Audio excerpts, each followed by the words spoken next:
Lepo pozdravljeni, spoštovani gledalci in gledalke pred televizorji, tisti, ki nas spremljate prek spleta, novinarji v Cankarjevem domu in tisti, ki ste prisotni v studiu, gospa Nataša. Na današnji dan se v COVID oddelkih slovenskih bolnišnic nahaja le še 8 pacientov, od tega le še 2 na intenzivni negi. Z delovanjem je zaenkrat prenehal oddelek na Golniku, ostajata oddelka v Mariboru in Ljubljani.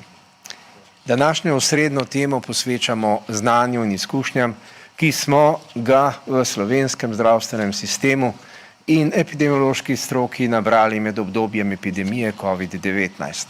Z nami so minister za zdravje, dr. Tomaž Gantar, državna sekretarka na Ministrstvu za delo, družino, socialne zadeve in enake možnosti Mateja Ribič, profesorica dr. Bojana Beovič, vodja strokovne skupine za zajezitev in obvladovanje epidemije COVID-19 pri Ministrstvu za zdravje, dr. Aleš Rozman, direktor Univerzitetne klinike za pljučne bolezni in alergijo Golnik, magister Franc Vindišar, strokovni direktor Splošne bolnice Celje in koordinator za izvajanje zdravstvene dejavnosti v socialnih varstvenih zavodih za območje celjske regije, ter magistrica Mateja Lopuh, državna koordinatorica razvoja paliativne oskrbe. Kot smo napovedali in obljubili že včeraj, bo v drugem delu novinarske konference o razmerah na mejah in zadnjih spremembah glede prehajanja meje spregovorila gospa Melita Močnik, vodja sektorja mejne policije v enoti uniformirane policije. Danes želi stroka predstaviti dejstva o zdravstveni oskrbi in zdravljenju starostnikov, še zlasti prebivalcev domov za starejše občane. S tem v zvezi želijo vreči nekatere špekulacije, domneve in neresnične trditve, ki so se na račun delovanja zdravstva v povezavi z domovi za starejše občane pojavile v medijih v zadnjih dneh. Besedo predajam ministru za zdravje, minister Gantar. Prosim, najprej bodo nastopili vsi naši gostje, potem pa boste lahko zastavili vprašanja, zato vas vnaprej prosim, tisti, ki boste zastavili vprašanja, povejte, komu zastavljate vprašanje. In izmenoma bomo dajali besedo vam, navzočim tukaj v dvorani in vašim kolegom v studiu TV Slovenija. Gospod minister, prosim. Hvala lepa.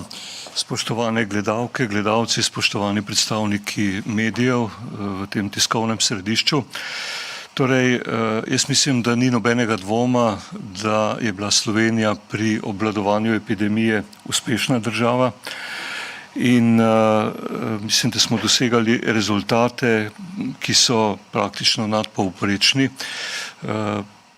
Žal mi pa je v tem delu, da se pojavljajo tudi v nekaterih tiskanih medijih dvomi v strokovnost opravljenega dela, predvsem pri oskrbi starejših v domovih za starejše občane. Morda se velja zavedati, da sta bila v tej epidemiji izpostavljena 2 sistema, ki sta bila že pred epidemijo v bistvu najbolj kritična oziroma kritična v smislu pomankanja kadrov, kritična v pomankanju ustrezne prostorske infrastrukture in sicer na eni strani zdravstvo, na drugi strani pa seveda tudi domovi za starejše občane. In da sta oba sistema, na eni strani zdravstvo v smislu prilagoditve na epidemijo, na drugi strani pa domovi za starejše, glede na to, da je v njih populacija, ki je v takšni epidemiji najbolj izpostavljena težkim boleznim oziroma težki bolezni, slabšemu poteku COVID-19 in zato je bila tudi namenjena posebna skrb. Morda velja vedeti, da je bilo med približno 18.800 oskrbovanci v teh domovih okuženih samo 1,7%, kar mislim, da je odličen rezultat in da smo imeli v bistvu težave manjše v 10 od 102 domov oziroma velike težave le v 3 domovih in še te so nastopile praktično ob samem začetku epidemije. Se pravi, že od prvega dne smo imeli problem z okužbami v domu starejših občanov v Metliki in znotraj prvega tedna tudi v Šmarjah.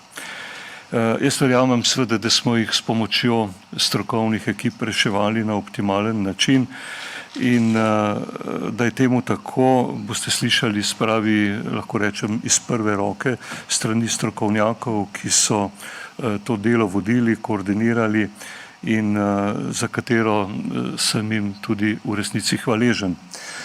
Mislim, da so ugotovitve in sejanje nemira, tudi strahu med ljudi glede dogajanja in obravnave starejših občanov popolnoma neupravičene, po drugi strani pa hudo krivične do vseh zdravstvenih delavcev, ki so se v teh domovih trudili, da bi seveda težavo epidemije in bolezni COVID-19 seveda premagali z čim boljšim rezultatom.